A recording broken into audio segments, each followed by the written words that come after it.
name is Colby Mintram. I'm with Volt Strategic Partners. Ecolomondo is publicly listed on the TSX Venture under the symbol ECM, Echo Charlie Mike. Today I'm joined by several members of the Iglomundo team, including Elios Rella, Chairman and CEO, JF Lebay, Chief Operating Officer, and Lawrence Culliford. This webinar will be posted online afterwards. Please note that today's webinar will contain forward-looking statements. Please review this slide for the full disclaimer. Please be advised that Volt Strategic Partners is not a registered investment advisor or broker-dealer. More information can be found on our website at voltstrategic.ca. At the end of the presentation, we'll be hosting a Q&A session, so feel free to stick around the whole time. Today's discussion, we're going to give a brief introduction to Iglomundo.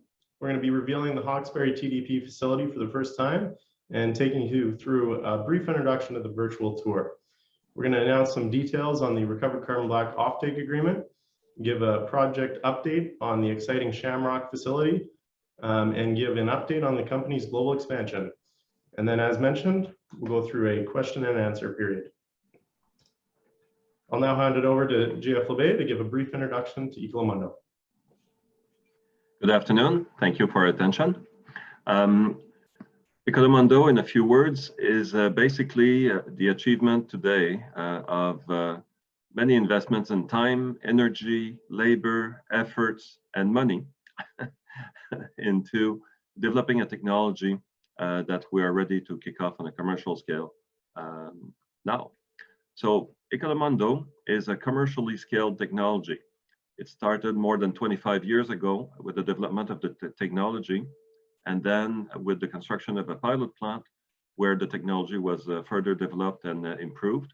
And when it was ready to be commercialized, then we started building the construction of Hawkesbury, which is today one of the topics today. So basically, the technology is about recycling end-of-life tires, scrap tires in other words, into producing end products that are quality, high quality, and of consistent high quality. You'll see at the bottom part, left part of the screen, the investments so far. We've invested about $40 million in the pilot plant in Contrecoeur, and then a further $40 million in the Hawkesbury plant, and the project that is coming up in Shamrock, Texas, of 110 million Canadian dollars. So basically, and you'll see to the right part of the screen, we transform end-of-life tires into high-demand commodities. The basic one, the most important one, is carbon black. Recovered carbon black that we extract from tires has a high value and can replace virgin carbon black, which is very polluting. We'll discuss this further down in the presentation. Oil, everybody knows about the oil, the commodity itself, and the good prices they are today.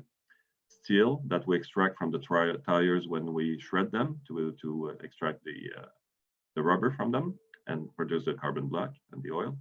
And during the process, Lawrence will give some more details on that, but during the process, there are some gases that are extracted, and these are stored and used in the next batch. So basically, the process is almost energy sufficient, self-sufficient, and does not consume much of the power to produce the whole process and to recover all those commodities from the scrap tires. Thank you, JF. I'll hand over to Lawrence to walk through the thermal decomposition process. Welcome, everybody. The TDP, which is the thermal decomposition process, is very simply done. Okay, we've had comments like, I was impressed by the simplicity of the operation, which was complemented by the automation system. It's a key word. Automation makes things reliable, continuous, and reproducible. Okay. The simplicity also supports the consistent quality recycled carbon black and oil, which is our target products. It starts by a whole tire coming in. The tire gets reduced into crumb rubber. The crumb rubber without the steel, without the fiber, is introduced to the reactor. This gives you maximum payload capability on top of that. So economically, it makes sense to put just rubber. And we go through a thermal reaction where you have gasification of the hydrocarbon, the rubber, releasing condensed gas and oil, which the oil and gas then get condensed, separating gas and oil, leaving a residue of carbon, and you have high quality recovered carbon black gets processed. Go ahead. Thank you, Lawrence.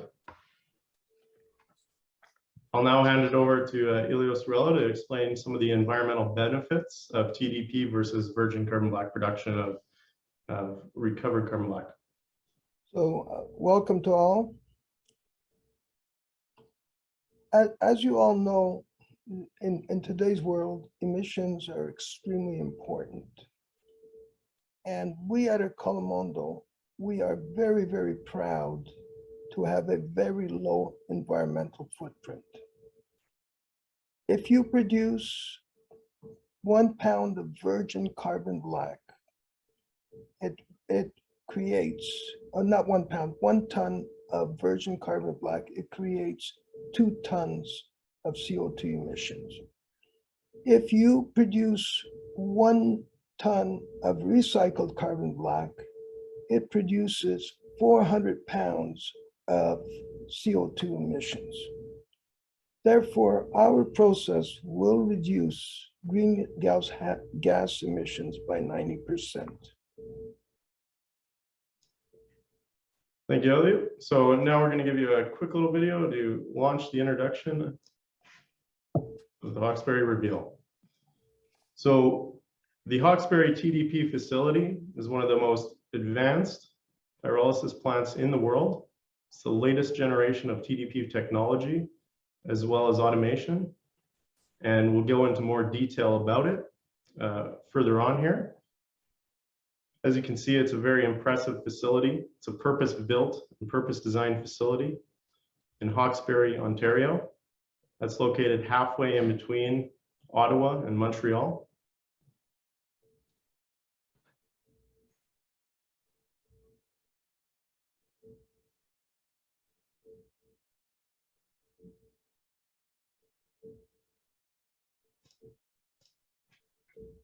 I'll now pass it over to Ilios Rella to give a brief background on Hawkesbury, as well as today's announcement. So the Hawkesbury facility is a 2-reactor facility. The plant costs over $40 million Canadian to build. And today we can boast that it will generate $15 million in income and have an EBITDA of $9 million. The annual capacity of Hawkesbury will be 14,000 tons of end-of-life tires, with an annual output of 5,300 tons of recovered carbon black, 42,700 barrels of oil, 1,800 tons of steel, and 1,600 tons of processed gas. The revenue generated by this plant has now, even though previous to the numbers were very lucrative, now with the advent of the global shortages in resources, this particular facility has its revenues are climbing on a very serious manner, where we're increasing revenues now in the vicinity of about 20%. And these are numbers that are extremely conservative, and we believe that going forward, they'll even get better.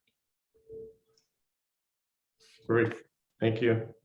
I'll now pass it over to Lawrence Guilford to walk through the Hawkesbury facility in terms of the tire production.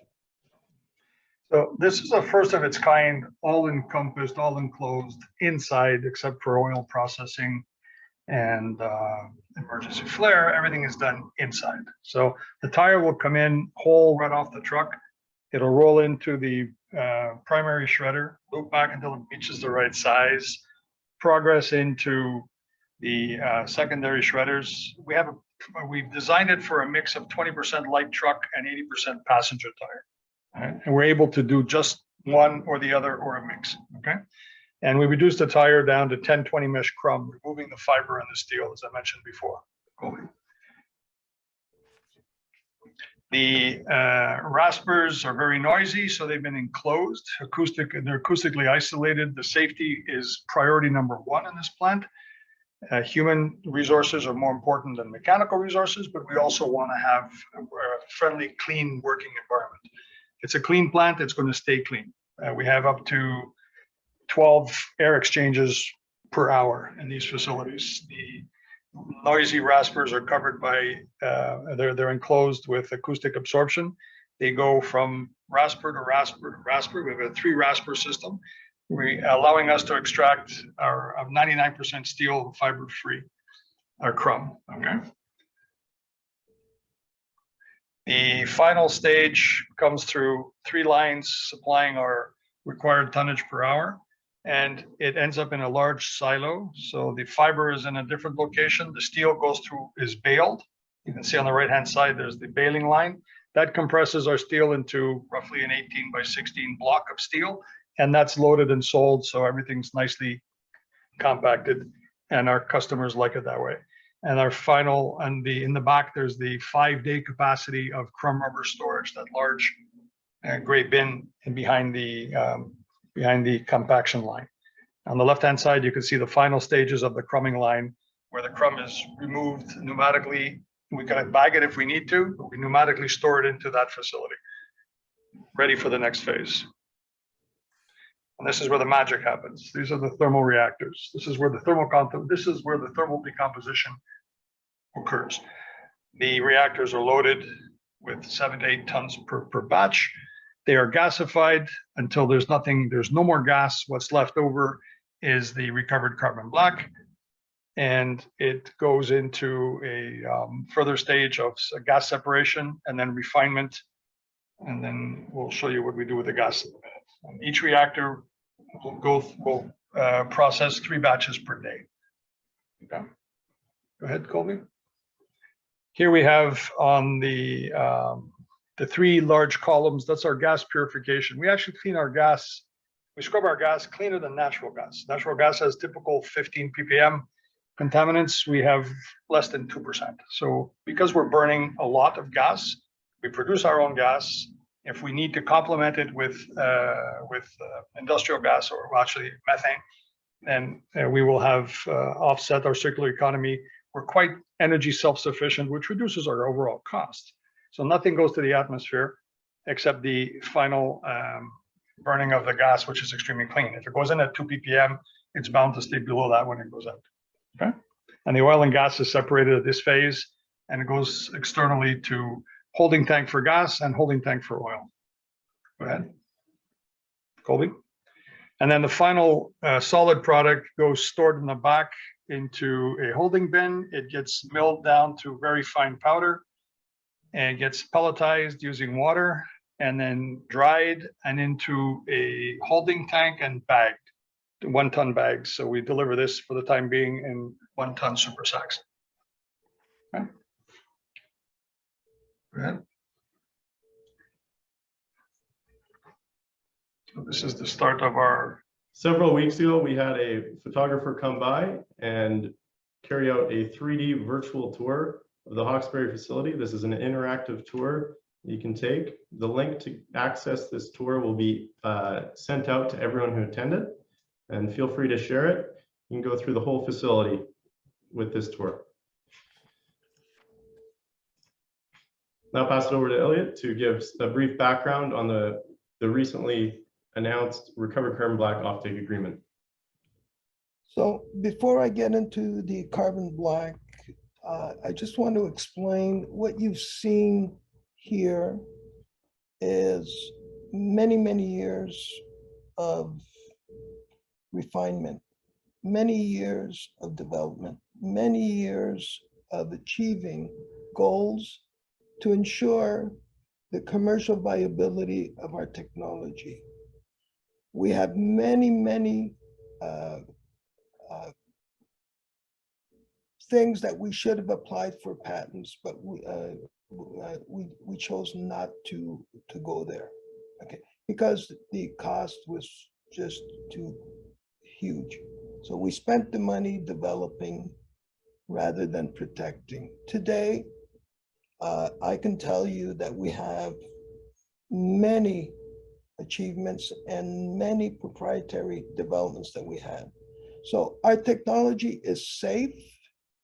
Should we, from any people trying to copy, because it would take them as long as we did to develop if they decide to copy, they would be copying a small part. So we're very well protected.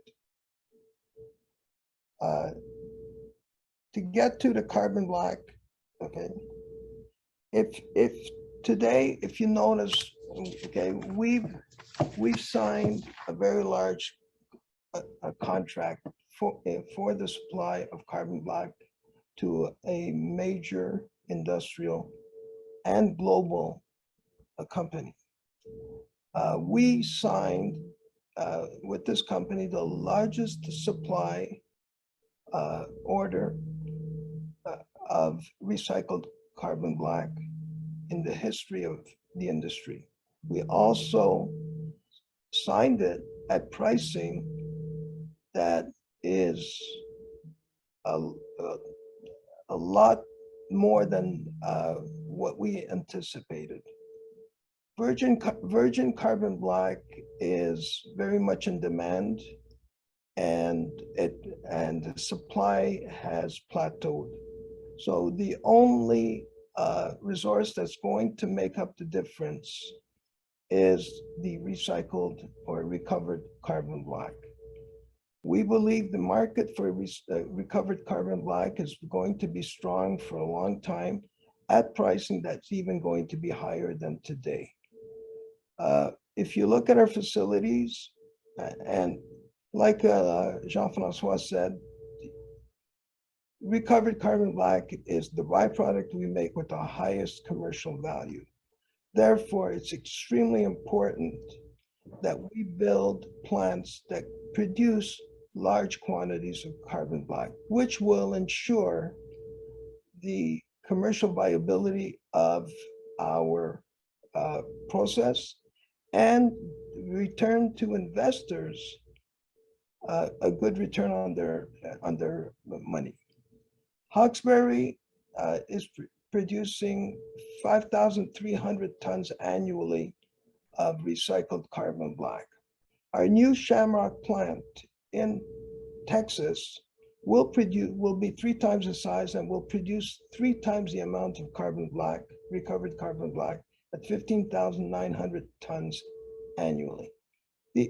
Even with the Hawkesbury plant, it's the amount of recycled carbon black is unprecedented. We will be producing one of the largest amounts of recycled carbon black that is being produced today by any other company in the world. The Shamrock plant, the Texas plant, will bring us to a plateau where we will produce the largest carbon black, and this will ensure that Ecolomondo becomes an industry leader of not only manufacturing recycled carbon black, but reselling it. You get it. Now we're going to go into the Shamrock facility. So I'll hand it back to you, Elliot, to give a summary of the facility and the project. And we'll walk through this for investors. Most of this is the first time they're seeing a lot of this. Well, the Shamrock plant or project has been a few years in the making. It took a long while to find the location, and based on the location and after analyzing the feedstock, and we decided to build a 6-reactor plant. So a 6-reactor plant obviously is 3 times the size of the Hawkesbury plant, and will produce 3 times the quantity as a minimum. What you see here is the layout of the Texas plant. You'll see it's a 6-reactor facility, and it will be housed in a building that's over 120,000 square feet. This particular plant here will be state of the art and will consume all of the gas that we're manufacturing, and we should be pretty well energy self-sufficient at that plant. Why did we choose Shamrock? So I'll give this to Colby, seeing that he did a great job on this, and he'll explain to you why we chose this location. Absolutely. So within an 8-hour driving distance of Shamrock, there's approximately about 42 million people, which is even greater than the whole population of Canada, where the first plant is being built here in Hawkesbury. It's located close to major tire recyclers, and it's also located on the border of numerous states. The actual site itself, we'll go into the next page. It's located right on the Interstate 40. And if you've got a good eye, you can actually see the semi-trucks going back and forth. It's a major route for goods and transport across the country. There's a large pool of labor available. It is also in an area, blue collar area, oil and gas, all that kind of stuff. So it is a labor pool that is competent. And there's a large access to feedstock, as well as close proximity to customers. So it's a very choice location for the expansion. We'll then go on to the actual site itself. So I'll hand it over to JF to talk a little bit more about that. Oh, you're muted. Yep. Sorry about that. The actual site is located on the iconic Route 66, which is called Interstate 40 in that area. The site is over 100 acres and can easily accommodate the building profile and excess tire storage if required. The local and state economic development agencies are fully supportive of the project. They are offering generous incentives and very strong support and collaboration. Whenever we need something, they do it very efficiently and proactively. Local tax property tax incentives are attractive. Site preparation work is currently underway. In fact, we need to decide soon where the fire hydrants and things like that are going to be located. The project is eligible for various grants and tax abatements. I recently went to Austin to attend. There was a ceremony called the Governor's Cup for Economic Development. For 10 years in a row, the state of Texas received the Governor's Cup for largest investments and projects in the US. It was exciting to attend that. It was exciting to see the excitement of the local support that we have. And it's just kicking us and kicking off for the next parts of the project. There's a lot of work. We put a lot of effort into it, and it's very promising financially and project-wise. Thanks, Jeff. It's also important to note there on the left side of the picture, you can actually see there's actually a national way station there, that blue building. And that again saves on cost and is very efficient. And we can see on the road the trucks you were talking about. Yes. Well, now hand it back over to Elliot to give an update on the ongoing work. So we've selected where the site, the work is ongoing there, and we hope to have, we're working on many fronts right now. We're working on project financing. We should have news for all the investors soon. We're in the process of selecting an EPC contractor because, contrary to Hawkesbury, we're going to give the construction of this plant as a turnkey project to an EPC contractor. We're in the process of securing feedstock, and things are working very well there. if you look at the area where we have the plant with regards to feedstock, we are in an area where a large amount of tires are available to us. We're negotiating offtake agreements. We're being quite successful at that, contrary to Hawkesbury, where we started building. We were an unknown quantity at that time, but now Ecolomondo is developing a lot of people are becoming very aware, and the industry is starting to understand that we are a very serious industry player, and we're getting a large following when it comes to the offtake agreements, whether it's the steel, whether it's the oil, whether it's carbon black, we're getting great reception. And we're in the process of selecting a joint venture partner, which we've selected one, but we haven't closed on documentation on agreements yet. Construction of the Texas plant is expected to start in August 2022, and is expected to be in production by the end of 2023. Obviously, Ecolomondo has global expansions, ambitions, and we hope to build several of these plants within the next year or two. We are negotiating right now in many different countries, and we have several sites where we believe that we'll be able to build some of these facilities.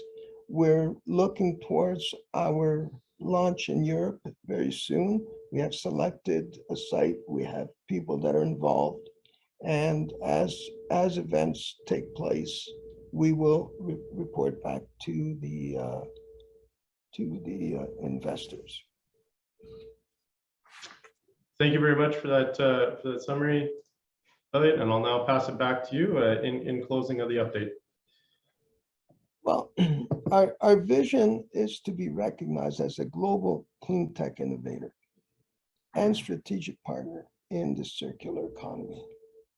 To be recognized as a global supplier of recycled resources, especially RCB, there are many things that you have to achieve. And we believe that Ecolomondo is there, has brought a lot of credibility to the industry, not only technologically, but people see Ecolomondo as a company that will deliver on what they say. So that is our vision. We feel that our global expansion will come from controlling large quantities of recycled resources. We, contrary to our competition, we do things a little different. Our competition are trying to sell plants, whereas we select and we build. Our competition is buying proprietary technology off the shelf, where we have proprietary technology. So the way we're going to get there, okay, like I said, is to design, finance, build, and commission these plants. We will not be dependent on any third party other than our EPC contractor. We're going to continue our rigorous R&D and to ensure that our technology will be the most advanced and the most efficient, okay? And then we will work on a very aggressive expansion program to ensure shareholder return and to ensure that we become the industry and stay the industry leader going forward. Thank you, Elliot. We'll now proceed to the question and answer period. So far, I see a few questions here about tipping fees. GF, would you be able to explain essentially how the tipping fees work and how Iglomundo does not actually pay for its feedstock? Okay, the tipping fee comes from the recycling industry in general. And in fact, when you think about it, it probably originates from the landfill cost. Because if you want to dispose of garbage or any leftover material, you have to pay someone to either store it or put it somewhere or dispose of it in some way that is, of course, legal. About 20, 30 years ago, there were a large number of important fires that originated in scrap tire landfills. And the reason is simple. Tires, the way they're formed, they can store oxygen, so a fire can last for days, months, and in a couple of cases, it lasted for years. 2 years, if I'm not wrong, is the longest. So of course, there was a lot of regulation imposed to force the recycling of those tires. So that forces down the management of scrap tires. So the first impact was that, for example, if you purchase a tire at either Walmart or Costco or anywhere, they will charge you an extra fee to get rid of the tire when it's left over. In Canada, most of the provinces have introduced programs that do this management either by government agencies or by private agencies, but the result is always the same. You purchase a tire, you pay a special fee or tax, or call it whatever you want, but it's a fee that will take care of the management of the scrap tire that you leave when you replace your new tires. So that fee, let's put it at $3 to make calculation simple. $1 will be for the collection of the tires, because there needs to be a truck that goes to collect it. There will be a second dollar to pay for the transportation of the tire. For example, you were showing a chart earlier, not a chart, but a map of where Shamrock is located. So if there's 100 miles, 200 miles to travel, that second dollar for the tipping fee will pay for the transportation. And the last dollar will pay for the recycler itself. Recycler can be a wide range of people. It can be cement kilns that will burn the tire as fuel. It can be a chrome rubber producer that will reuse the chrome rubber and sell it for different applications. Or it can be a recycler like Ecolomondo that will, better than the other two recyclers I was just talking about, we will recover the materials and put it back in the economy, making it a circular economy. So if it were just me, to be honest, I'd put much more tipping fees on the companies like Ecolomondo than the other recyclers. But that's my personal view. But the tipping fee, in other words, are there to stay, because we cannot continue landfilling garbage like we do. And there are being more rigorous regulation, and it's become more and more problematic. So if anything, those tipping fees will go up, and recyclers like Iglomundo will get even better from that. But can I just point out my last detail? I don't want to stretch too much on the tipping fees, but with the financial model of Iglomundo, the fact that we extract much more carbon black from scrap tires than any other technology, and carbon black, it has the highest value. That means that the financial model works even without the tipping fees. So Iglomundo is very profitable, or their plants, our plants, are much more profitable even without those tipping fees. Thank you for that, Jeff. It's gravy on the meat or icing on the cake, however you want to put it. Yes, absolutely. And so, Elliot, would you be able to answer this question?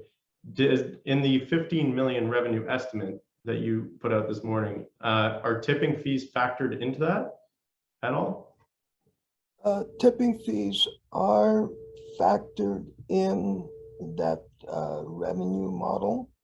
However, we took we took a large allowance. The numbers are very conservative. So even with, as JF said, even without the tipping fees, Hawkesbury is going to, at the present level of levels of pricing for recycled resources today, it's still going to be an extremely profitable entity. Just if I can come back, just to give you an idea, roughly in many Canadian provinces, tipping fee that goes to recyclers is about $1 per tire, per car tire, or $5 per truck tires. Yeah. No, thank you.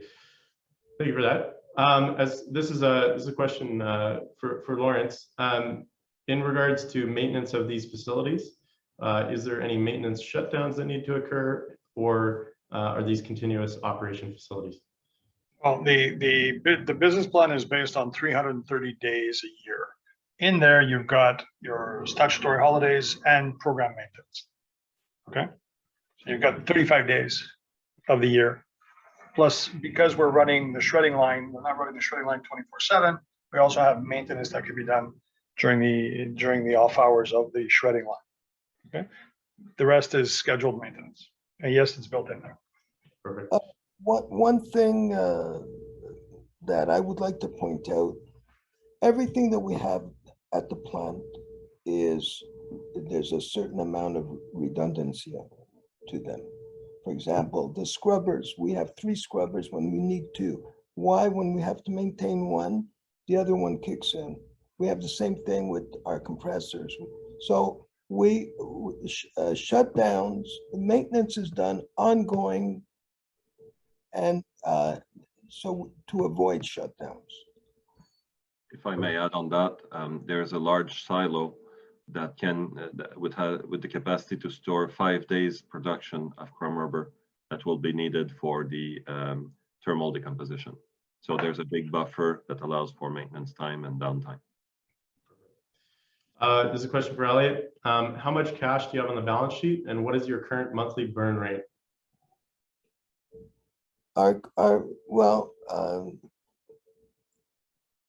We still have several millions of dollars in the bank, and our burn rate is very minimal compared to most companies our size and where we're at. I personally don't take a salary. Everybody that works for the company in management are very motivated people, and they work for a lot less than wherever, a lot less than what they would get elsewhere. I don't want to get into a specific amount, but I can tell you our burn rate is very, very minimal.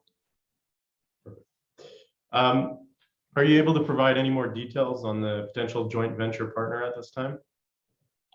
We're not there yet, and at this point, if I divulge that kind of information, it would be privileged to 200 people that are on the webinar. And as well as I do, you have to, when you have a material announcement to make, you have to announce it at large. Absolutely. I'll rephrase this question, but do you have a specific strategy in place to finance your global expansion of plants, both in the US and abroad? Or is there any unique financing structures that you're able to access for this expansion plan? Well, we have a definite strategy. I mean, we're doing it as we speak. We built a plant in the Hawkesbury. We're building one in Texas. That formula could work repetitively. As it was a lot harder to get a joint venture partner in Hawkesbury than it was in Texas. Yeah. So as we get more traction, we will be able to get joint venture partners who contribute part of the capital that we need to build these plants. And we're opting right now to go through debt because obviously we don't want to dilute the investors, including myself. And that is what is our game plan. Our game plan is to reward the people that invested and people that believed in the company today. Perfect. Thank you for that. Another question for you. Could you explain Iglomundo's competitive advantage at this time, as well as why either a joint venture partner or a supplier, why choose Iglomundo versus the peers and competitors in the space? Well, Ecolomondo's got many competitive advantages.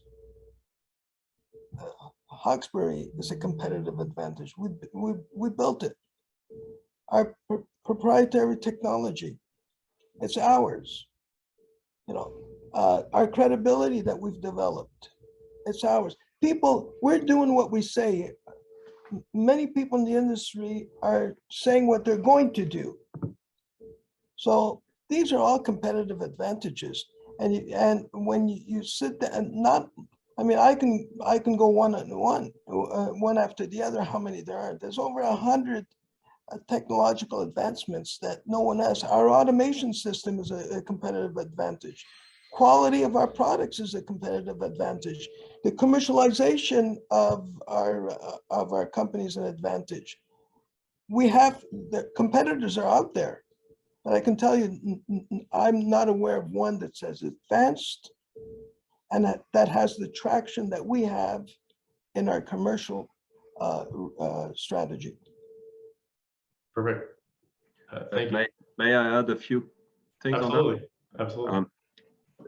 If you look at different perspectives, financially, Elliott made sure from the beginning that the company remained mostly debt-free. So the large debt we have, the only large debt we have is for the Hawkesbury financing so far. And you know, that's what kills most of the R&D companies when they develop a great technology. They can't make it to the commercial perspective because they just run out of cash to pay for the electricity during the project. So basically that's one thing financially. Cost-wise, Elliott is on spending every cent that is spent. Elliott is reviewing it, and we made sure that this project was really cost efficient, energy-wise, people-wise, and contract-wise. In terms of technology, as Elliott said, no one is advanced as that. But as we mentioned, Lawrence and I, that our technology is the one that recovers most carbon black. So whenever we take a scrap tire with the other technologies, they extract less carbon black, therefore they extract less value from the tires. And we're talking significant proportion. So that ensures more profitability for Iglomundo. And in terms of supplies, feedstock is perfect because we get paid to get tires. And the value, we are fortunate at this time.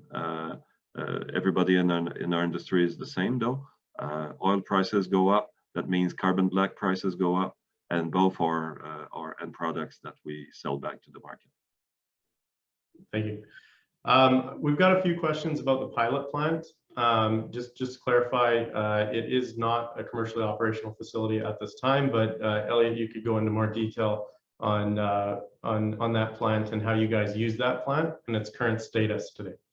Well, our focus is on our global expansion. Our focus is Hawkesbury. Our focus is Texas. Our focus is, we have a few other projects that are soon to be on the table. The plant in Contrecoeur, our pilot plant, served its purpose. There will require to either inject money to bring it up to speed in terms of safety, in terms of efficiency. This is something that we will decide in the coming months. So right now we're conserving capital to expand.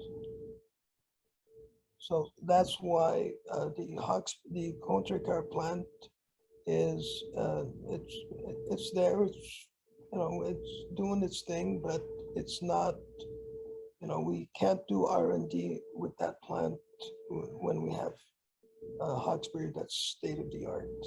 Yep. Makes sense. In terms of the global expansion slide, we can go back to it here. You know, there's obviously, you're in a lot of active discussions. Would you be able to quantify, and maybe this is a question for Lawrence as well, would you be able to quantify if you have, you know, 5 or 10 that are in very serious stages, or, you know, what would you say are the various stages of these discussions? We are talking to people from the 4 corners of the world. Some are more promising than others. It's obvious we will, because we select, we will go to the locations that is the most lucrative for us. The ones that have tipping fees. A lot of parts of the world do not have tipping fees. Now we're looking for, there's different factors that you got to look into. Okay, feedstock availability. How close are your offtake clients? Pricing. Some parts of the world have resources that are sold for less, and some have more. So you got to take all these variables into consideration. But we are definitely talking to various people, and I think in the next few months, some of these discussions will germinate into some transactions and some deals. Perfect. Thank you for that. As far as the actual EBITDA and revenue justifications, are these highly affected by global oil prices at all, or are they not linked at all? Well, EBITDA, obviously, if you're generating higher revenue and your costs are not increased, EBITDA increases. That is what the case is right now. Pricing for carbon black, oil, scrap steel, they're right now at an all-time high and climbing. I could very easily see Ecolomondo Hawkesbury generating over $20 million in revenue instead of 15. As the plant gears up, and because you're looking at carbon black. Carbon black is a commodity that has plateaued in supply. Demand keeps climbing. I mean, for numerous reasons: population expansion, more people are getting into the middle class, more products are being made. People, people use carbon black to as not only as a colorant, but they use it as a reinforcement agent. So products last longer. So the demand is climbing ongoing. So companies are looking for a steady supply. And when you're creating recycled products or resources or commodities, whatever you want to call it, and you're able to afford a company consistent supply, then they'll pay you for it. And I believe that that has been our case at Iglomundo, because even before all this spiraling inflation, we were selling our product because we are at pricing where it was a good business deal for us. So right now it's even better, and it's going to get better. Perfect.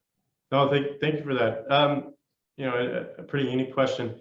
As Eaglemondo's controlling shareholder, do you feel the company is fairly valued currently? Well, I don't think so. I believe that our company is extremely undervalued, and there's numerous factors for that. Okay, if you look, a lot of other companies that are public in the industry, they advertise, they're marketing their stock, they're doing a lot of things. We've done the same thing, but on a very limited basis. I'm a believer in letting the market decide what the value of the company is. I'm not selling my stock. I'm there. So, but I want to see my investors. So the investors that are there, most people buy the stock and they're holding on to it. And rightly so, because Ecolomondo, it will be a success story. So I don't want to see a situation where, and it has happened to us when we were doing the raise, stock went up and then it came back down. I'd rather go up for real reasons and not because somebody is deciding it just to pump it. So that's why. But no, I would love to see it a lot more because the company deserves to be there, and we should be able to bring the stock up. But the market will decide, and the people that are investing today, I hope that everybody. I mean, I can't decide what the market is going to decide tomorrow, okay? But I believe that we're well positioned to bring to all of our shareholders in the very near future, okay, growth in their investments. Thank you. Now that you've hit some critical milestones in the growth of the story, are you now going to begin road showing the company and introducing it to the financial community to help expand its reach? Well, we understand the rules of the game, and we understand that more people that know about you, that more people that know your story, you'll get more traction. But this is the take. You can only sell something if you have something. So I chose in the past not to sell it because we wanted to have something that was solid. When I speak, I like to say the truth. Okay. Now I believe that I'm on the threshold of being able to do that with the commissioning of Ecolomondo, which should happen very, very soon. Yeah. So as far as Hawkesbury, is it in production right now? I believe you addressed that point on the press release, but when will it begin commercial production? Every single day we make advancements, and every single day we're getting closer and closer. The last press release we issued was factual, and we're there. So I don't want to give a specific date, but we're extremely close to start shipping out product. Perfect, thank you. A question here.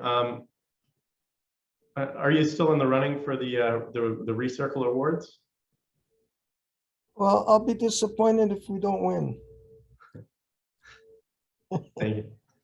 Could you give examples of like who your buyers are for the oil products, the carbon black, and the steel, just to give new people an explanation on that? I don't want to mention any names for the simple reason that why tell our competitors who's our customers. However, I can tell you that every single company that we are doing business with are major players in their industries. Thank you. I think we've addressed a majority of the questions here. One question here.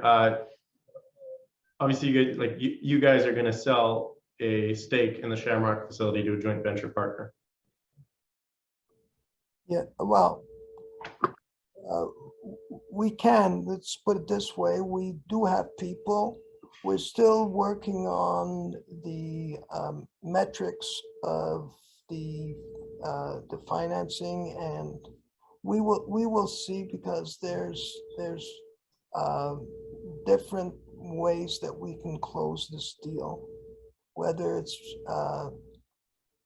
by a joint venture partner, by getting value for certain assets that we have, but not lending, not borrowing on them. But you know, we have a lot of stuff, a lot of proprietary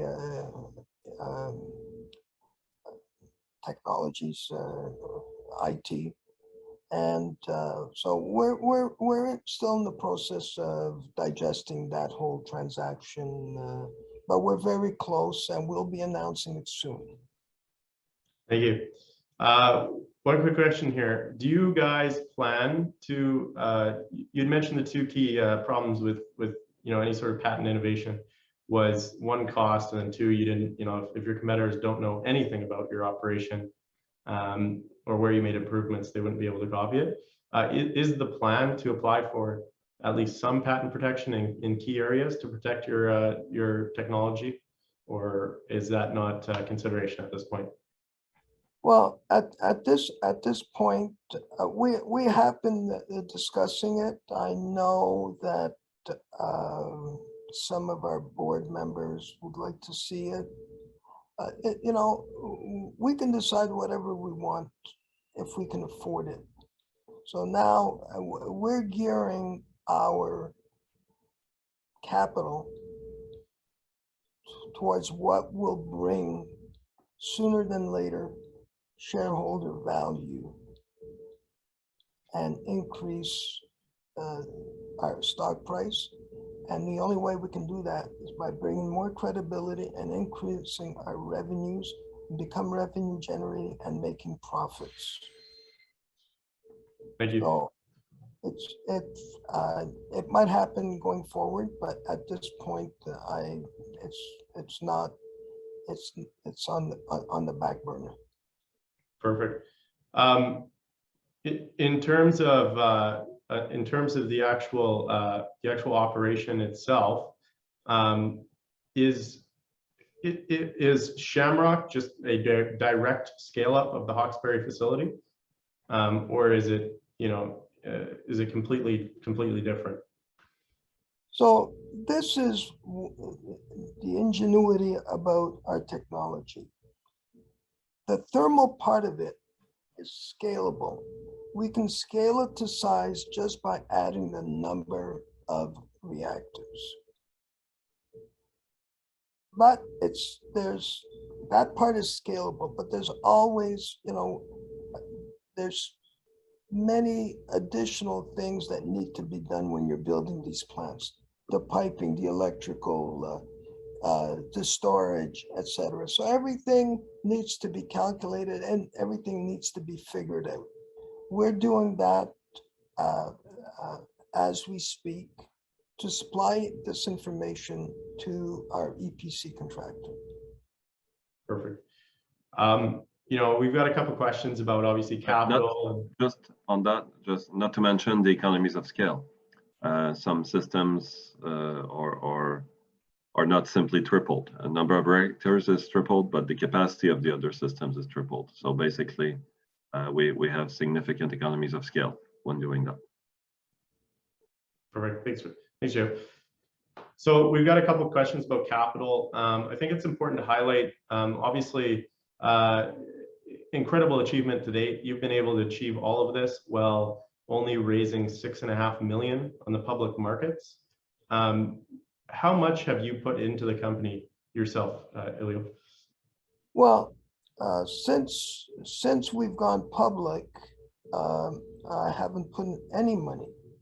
Previous to that, at one point we injected over $28 million, and we got back some of it. So at the end, we were at just under $20 million of my own capital. Everybody needs to understand, okay, that I really believe in this technology. I believe in the company, I've stayed with it since 2006. I acquired it in 2008. So, you know, it's been a lifetime, and to see it get to where it is today, I'm still blown away every time I walk into that Hawkesbury. Even in Contrecoeur, it's just amazing to be able to know what mankind is capable of doing, you know, given the chance. So money is important, but the success is more important, especially for a cause such as this. I think that's a perfect segue into the end of the event, guys. As Elliot mentioned, you yourself don't have to travel to Hawkesbury. You just have to look in your emails. So you'll get an email that contains a link to access the virtual tour, which contains pictures as well as a 3D interactive tour of the Hawkesbury facility. Please note that this tour was taken quite some time ago, so that we were able to showcase what the plant looks like, both, you know, just about finished and then commercially operational. So we look forward to hopefully providing everybody with an update down the road, but I think it's a great way to go into the facility and take a look yourself. Additionally, if there's any analysts,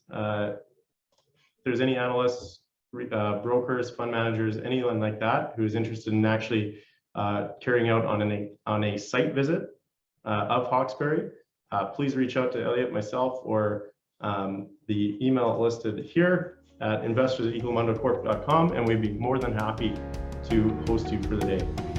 Thank you, everyone, for joining.